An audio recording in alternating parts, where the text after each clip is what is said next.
Good day, everybody. This is Yin Yang in California with Morsels of a Thought, number 1891, Part B.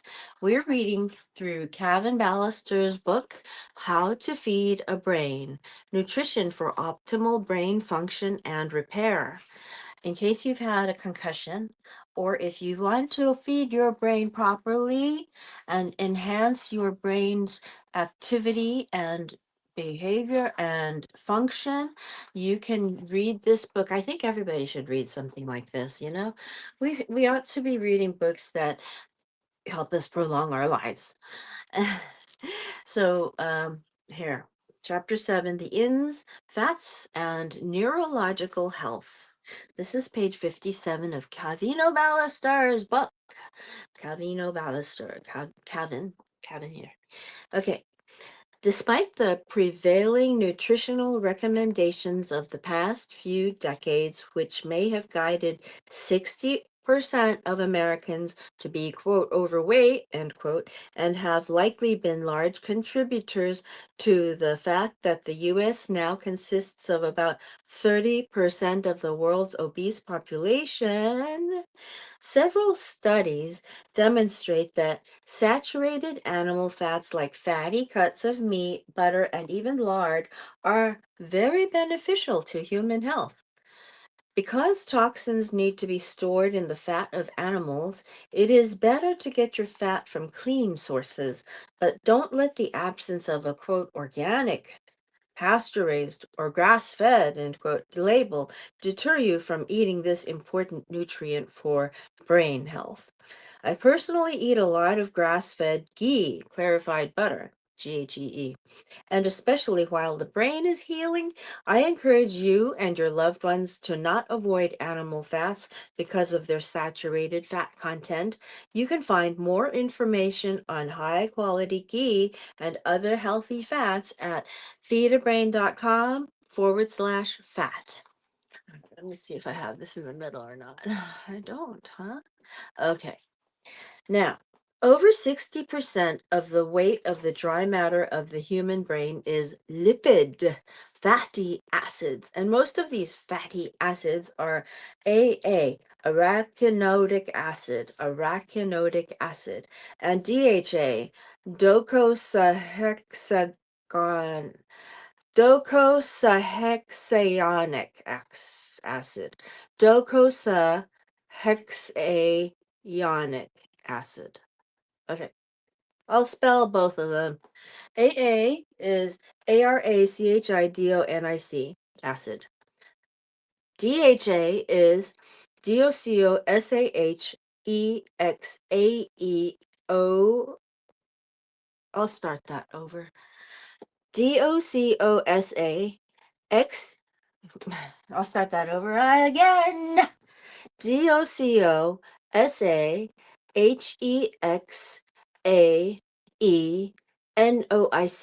acid. Okay, got it. Oh boy. Both of these fatty acids are found in animal fats. Natural animal fats are brain fuel. High quality natural and healthy fat is important brain building nutrition. Our current perception of fat being the number one culprit of poor health in the USA has not only failed to reduce our weight, but this perception has also failed to reduce the number of heart attacks, strokes, cases of diabetes, insulin sensitivity, autism, Alzheimer's, and other mental and chronic diseases.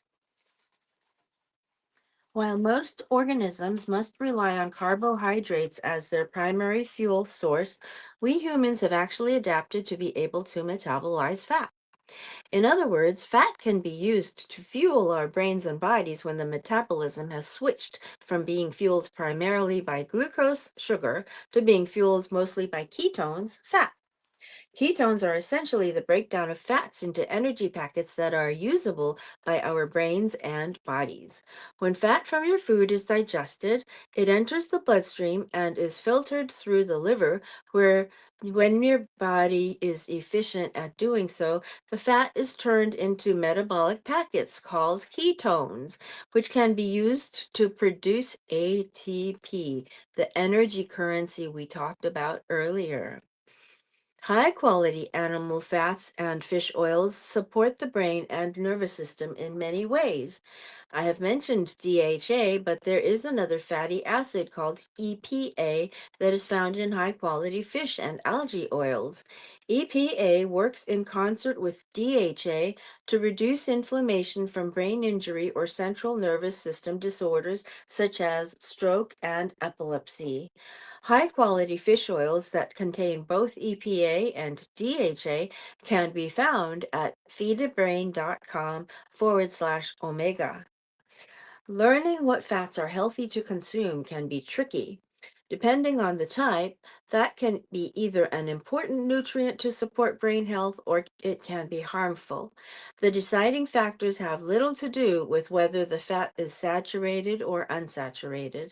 For your convenience, we have created, quote, a guide to fats and oils, end quote, handout for you to tack on your fridge and or to share with your healthcare team. For your convenience, all printable charts can be found at feedabrain.com/handouts. Why are humans able to metabolize fat? The reason that humans have adapted to metabolize in this manner may have been to survive Arctic climates that do not have vegetation year round. Healthy human metabolism should be able to switch from fat burning to sugar burning depending on the foods available. When early humans were in an Arctic climate in the winter, sugar and carbs were scarce, so their metabolism adapted to be primarily fat burning. Think about Eskimo groups like the Inuit, whose diet consisted mostly of a variety of fish, seals, whales, and caribou. When these cultures did not have vegetation like plants and grains to fuel them through the winter, their primary fuel source became fat.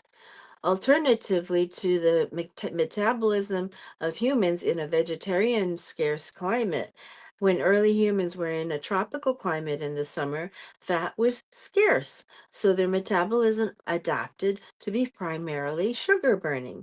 Today, because the prevalent nutritional guidelines have been primarily promoting carbohydrates, most of us have a metabolism that is set to be primarily sugar burning. Why should we eat fat? One of the reasons why we should use this alternate fuel source is for better brain health. Ketogenic metabolism has protective effects on the brain in general and can even be used therapeutically as a treatment for epilepsy and neurodegenerative disorders, including Alzheimer's and Parkinson's disease. My favorite finding is that this kind of metabolism has also been shown to be therapeutic after traumatic brain injury and stroke. Unfortunately, most of us are not used to breaking down fat because we tend to consume plenty of carbs and sugars so that ketogenic metabolism is not necessary and is therefore not triggered. Switching metabolism from primarily glucose sugar burner to primarily ketones fat burner can be very uncomfortable and bring on intense cravings for sugar and carbs like excuse me, for sugar and carbs like pasta, not pizza, pasta, bread, desserts, donuts, cookies, or candies from for some time while ketones are being created in the liver and this new fuel source is adopted. So how can we switch metabolism when our liver is not used to breaking down fat? Switching to ketogenic metabolism. Luckily, there is a way to avoid these cravings for sugar and carbohydrates and to smooth out this transition while eating according to this meal plan. The most effective method to experience a much smoother transition is to introduce exogenous ketones to deliver the fuel of fat right away. Exogenous is spelled Exogenous. What are exogenous ketones? Now that we know what ketones are, what does exogenous mean? When ketones are created in the liver, we refer to them as endogenous, E-N-D-O, endogenous. Let's break down what endogenous and exogenous mean.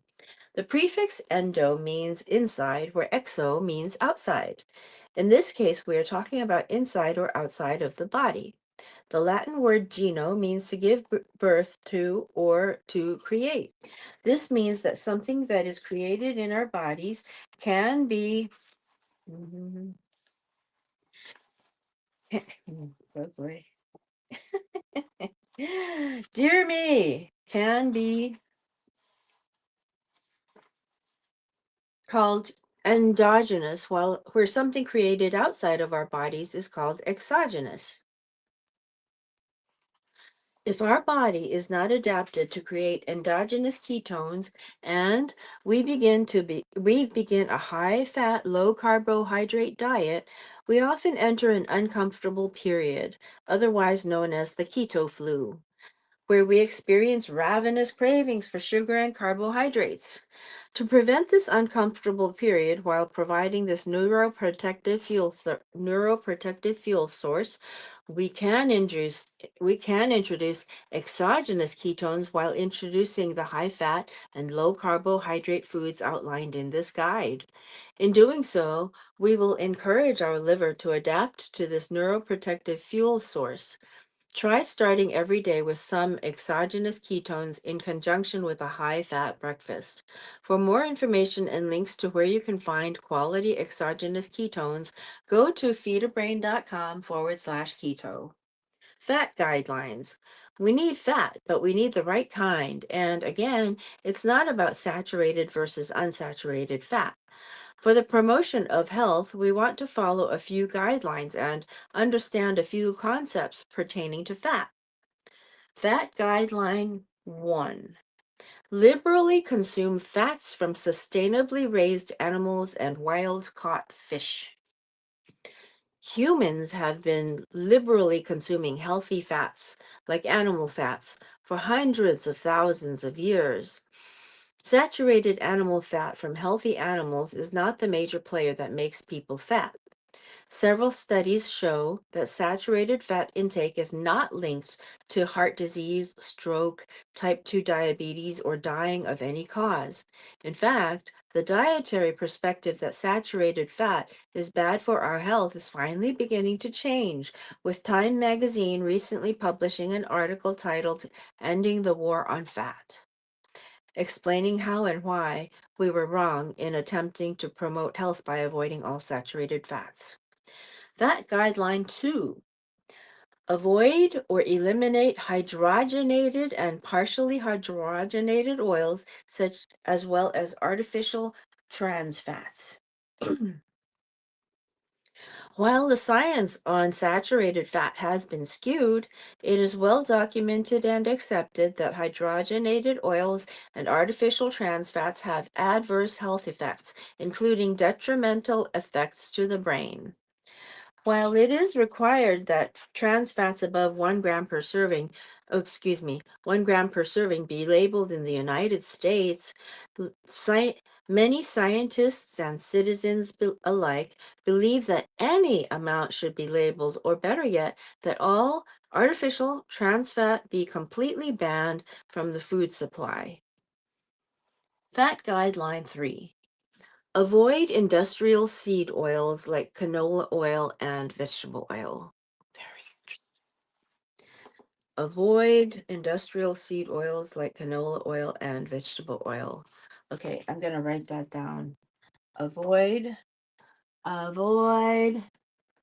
vegetable oil and canola oil. All right, I wrote that down so my helper can remember that. Fat Guideline 4. Oh, excuse me. Our ancestors did not involve. Okay, Fat Guideline 3. avoid industrial seed oils like canola oil and vegetable oil.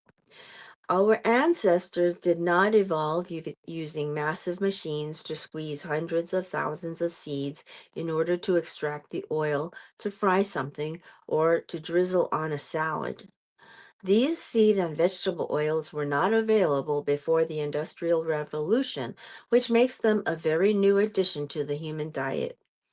The heavy-duty machinery that is required to extract these oils is the reason they are often referred to as industrial seed oils, and they are often even deodorized to mask that they are spoiled through oxidation.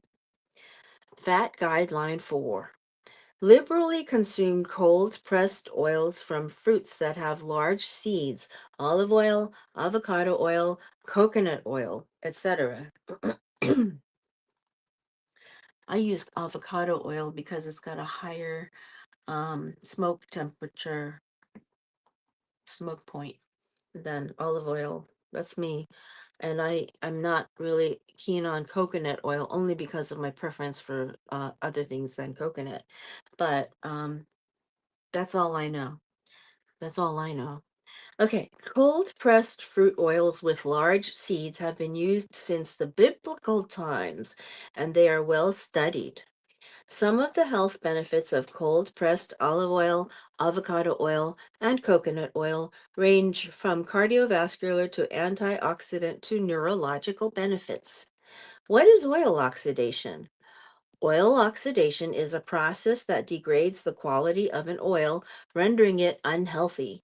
In fact, oxidized oils are considered cytotoxic or toxic to living cells and genotoxic or toxic to our DNA. Oxidized oils, even if they were once considered healthy, are no longer able to supply the brain with good functional lipids, fats.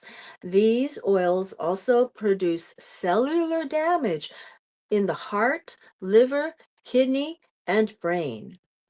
Oxidized oil contribute to overall oxidative stress, producing even more reactive oxygen species, which we talked about earlier in the antioxidants, what exactly do they do section of the book. Oils are sometimes obviously oxidized, like when an oil tastes or smells rancid, but oxidation also occurs in ways that we cannot easily detect.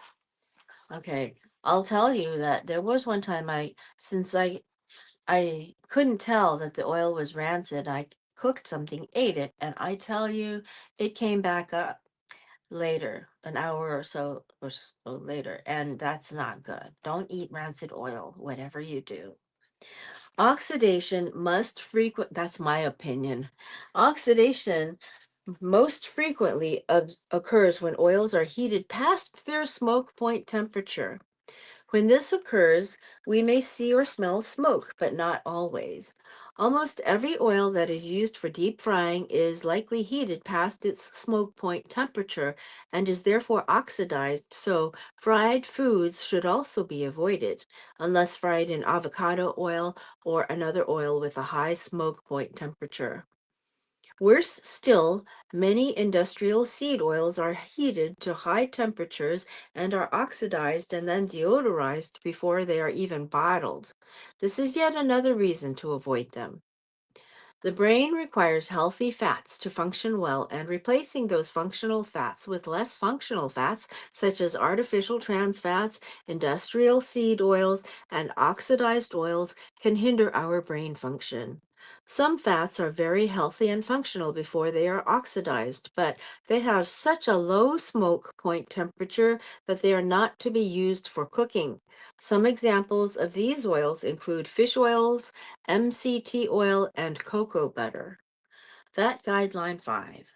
Avoid fats that have been heated past their smoke point. Good fats are very good for the brain, but they are not to be heated past their smoke points. Below is a guide that will help you determine which oils support brain health, which oils do not, and which oils are best for different kinds of cooking. I especially like to cook with grass-fed ghee, clarified butter, and avocado oil, similar to olive oil, but with a much higher smoke point. Olive oil oxidizes at a lower temperature than both of these, but as long as we're not heating it past 375 degrees Fahrenheit, which is 190 degrees centigrade, it is a perfectly acceptable cooking oil for medium to low heat. Refer to the guide below. For your convenience, all printable charts can be found at feedabrain.com/handouts. So I will hold this up and you can freeze the frame on this chart and you would be able to see that high heat oils are avocado oil, ghee, and palm oil, and almond oil, and tallow. They can be or no heat. Medium heat or no heat, you can bake, roast, or saute with macadamia oil, refined coconut oil, lard, or extra virgin olive oil. Low heat, you can you can bake, roast, or saute poultry and game bird fat, extra virgin coconut oil, sesame oil, or butter. No heat, which is not for cooking, is fish oil, cod liver oil, flax seed oil, MCT oil, truffle oil, or cocoa butter. Cocoa butter can be melted at very low temperature. Flaxseed oil, use sparingly. Avoid buttery spreads, canola, corn, cottonseed, grapeseed, hydrogenated oils, margarine, partially hydrogenated oils, peanut oil, rapeseed, rice bran, safflower, soybean, sunflower, trans fats, vegetable oil, vegetable shortening, and wheat germ oil. They're problematic. Keep brain supportive oils below their smoke point to ensure they do not oxidize. This way you will be able to get all of their antioxidant and brain supportive properties. Many of these brain supportive oils can be found at feedabrain.com/fat. Okay, and he's got a lot of footnotes down in there too. The copyright is Feedabrain 2017. Okay, what about calories? There is so much attention on counting calories, but what exactly are they? Calories are actually a measure of potential energy or the measurement of how much energy could possibly be utilized in a food. Food is important in fueling our brain and bodies, and calories are a measurement of that fuel. Now, I will tell you as a former chemistry major that 1 calorie is enough heat to raise 1 milliliter of water, which is square centimeter. 1 square centimeter of water. I gotta stop that because I don't remember. But anyway, it's a certain amount that will raise the water 1 degree centigrade. And then, yeah, milliliter, a milliliter, I can't remember. I think it's a cubic centimeter. cc, yes, milliliter is a cc. So it is one degree centigrade. Okay. Many often talk of calories as a bad thing, but it has become very clear to me that the term calories is an overgeneralized marker. There are good calories and bad calories. Some calories don't serve us and some do. Now, this is all Cavino Balaster. Good calories versus bad calories. Bad calories are foods that provide energy, calories, but contain little nutrient value. Two main examples that I would consider bad calories are sugar and flour, even gluten-free. Good calories are nutrient-rich foods that also supply energy. Limit bad calories and eat a lot of good calories. We want the foods that we eat to be very rich in nutrients because good fats are so important for our brain health. The energy that we get from these fats are good calories. I consider animal fats and cold pressed seed oils not heated past their smoke point to be good calories, especially when those animals are sustainably raised. For numerous reasons, which I will expand upon in this chapter, I have come to understand that diets rich in natural fats and oils can be excellent for brain and body health. The idea of more calories consumed than calories burned as a contribution to weight gain and disease has been shown to not always be the case. Studies of high-fat diets showing weight loss, especially debunk this overgeneralization. I perceive food as a substance that will either serve me or not, even if that food is high in calories or fat. Now, I also want to point out that with calories, there's something called kcal. Kcal means 1,000 milliliters of water. So that's what 1,000 milliliters of water. 1,000 milliliters of water is a deciliter. And it's a cubic, it's a cubic, it's a cubic deciliter.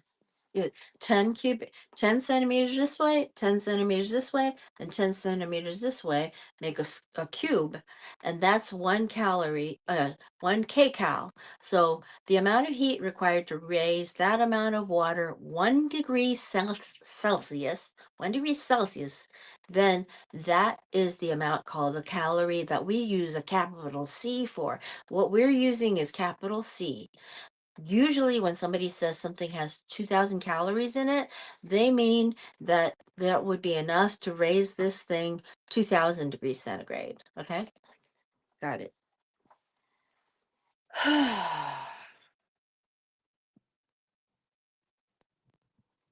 All right. Mm.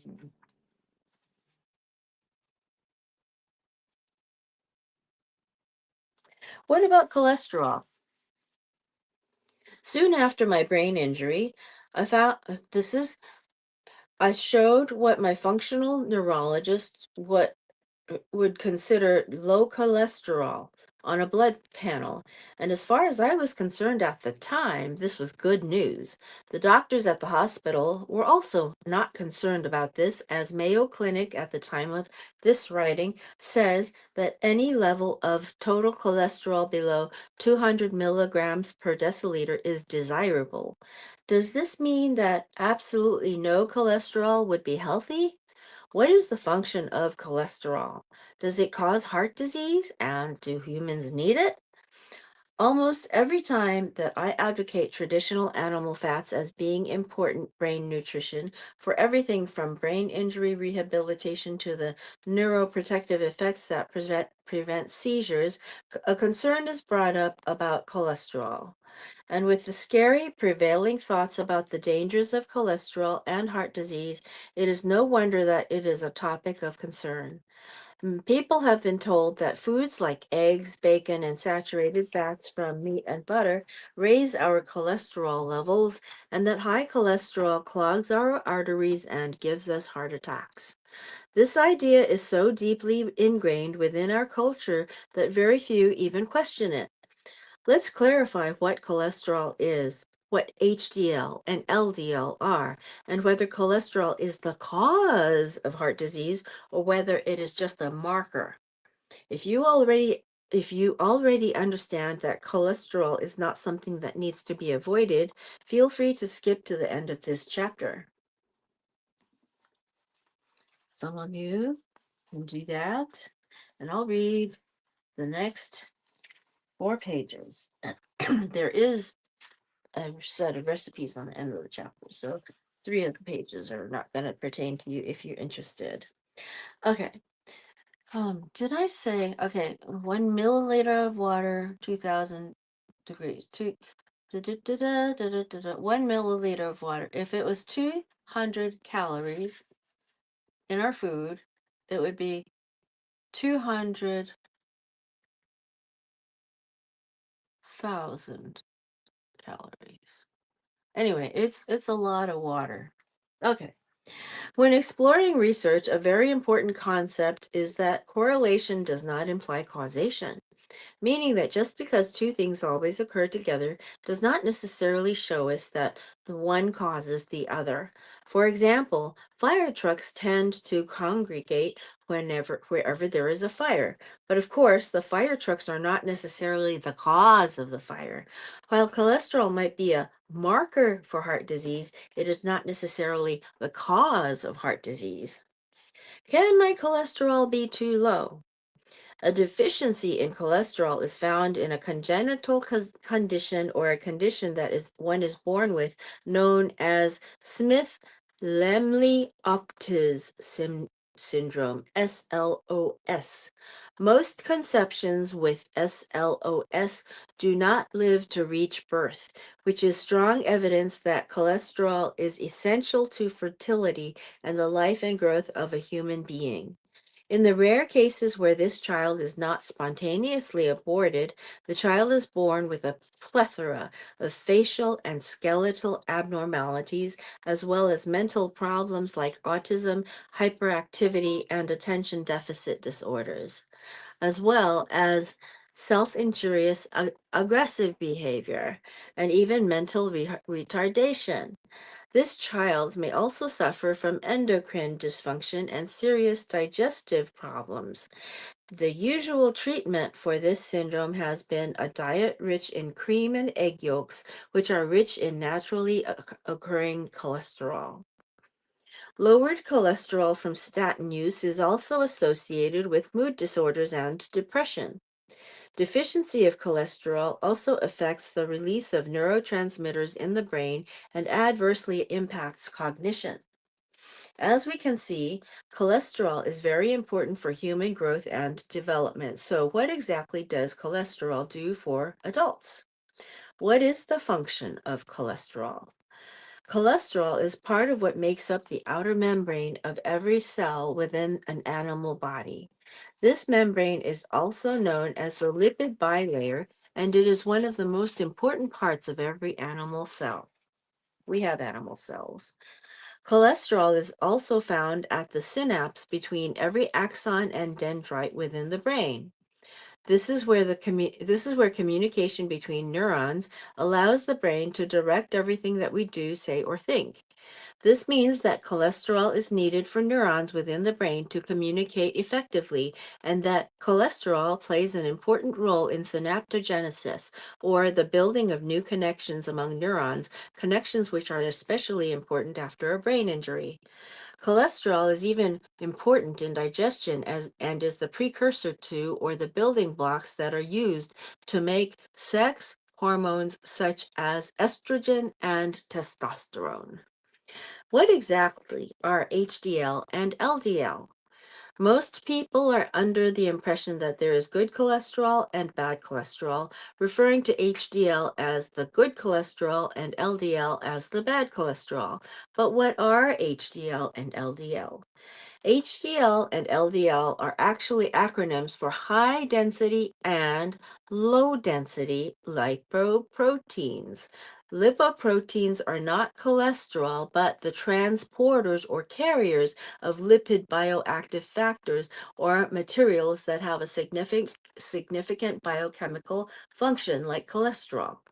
In other words, lipoproteins carry minerals that are vitally important to life, and as it turns out, cholesterol is one of these vitally important bioactive factors.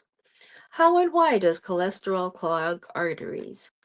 What has been found in clogged arteries is almost always a buildup of certain kinds of LDL particles within the blood while inflammation is present.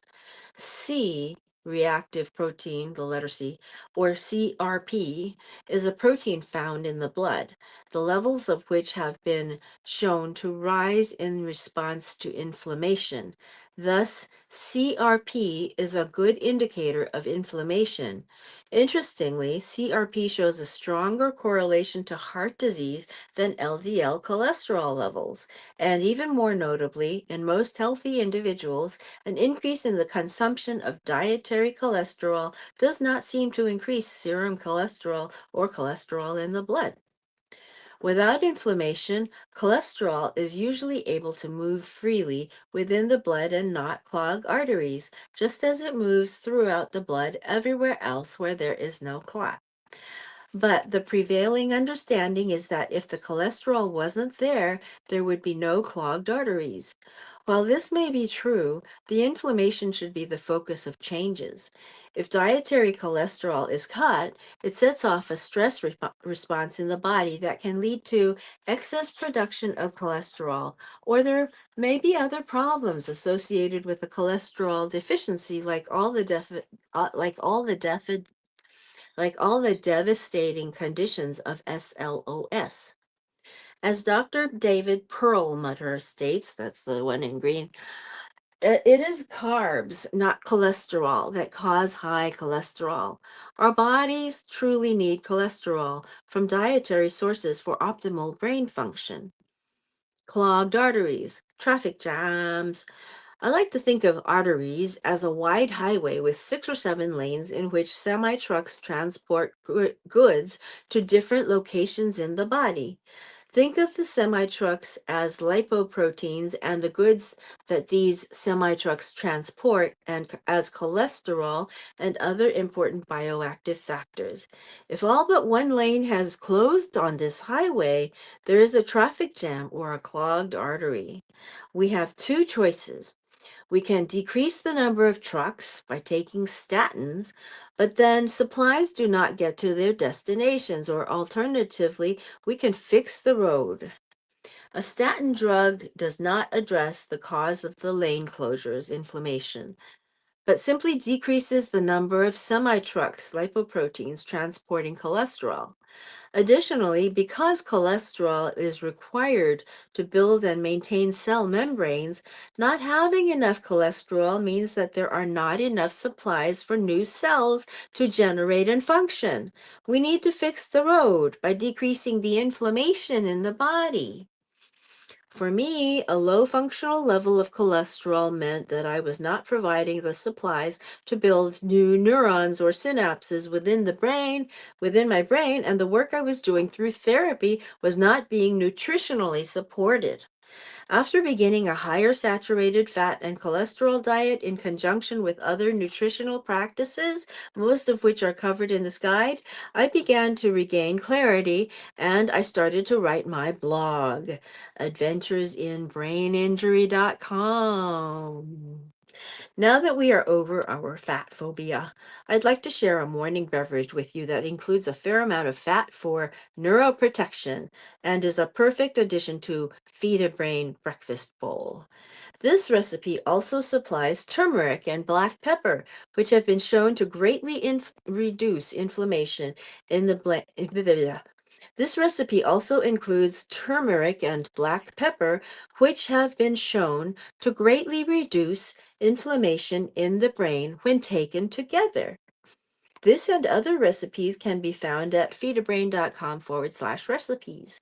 We'll be posting fresh recipes as we develop them. Here is Golden Globe Latte. Ooh, 2 servings. Okay, ingredients. 1 can full fat coconut milk, bone broth or water, 1 teaspoon turmeric, half a teaspoon of cinnamon, 1 teaspoon to 1 tablespoon of ghee, GHEE, 1 teaspoon to 1 tablespoon of coconut oil, 1 pinch of black pepper increases bioavailability of turmeric, half fist-sized piece of fresh or frozen peach or other golden colored fruit like cantaloupe, mango, pineapple, etc. Optional, 1 scoop of exogenous ketones at feedabrain.com/keto. Optional, 1/4 of a fist-sized avocado. Ooh, yum. Optional, 1 pinch of cayenne pepper for extra heat. Instructions. Number 1, there are 4 instructions. Pour coconut milk, broth, or water into a small saucepan and heat over medium until hot but not boiling. Number 2, while liquid is heating, assemble all other ingredients in a blender or a stick blending container. Number 3, When liquid is hot, add to other ingredients and blend until smooth. Number 4, garnish with a sprinkle of cinnamon and enjoy. Okay, this was a long one because I read the whole chapter, chapter 7, titled The Ins, Fats, and Neurological Health. Okay, so I will be coming over to Substack some point. I hope that you can go find me there. I'm Yin Yang 31 on Substack. Okay, and I'm also on YouTube. If you've already seen me here, then you don't have to look for me, but please do subscribe and like. That helps the algorithm and it helps me gain more viewers. Okay, talk to you later. Old Kinderhook. Oh, hi, Liz Cantara. How are you? Oh my gosh. Oh my god. Okay, I'll see you later. Bye. Old Kinderhook.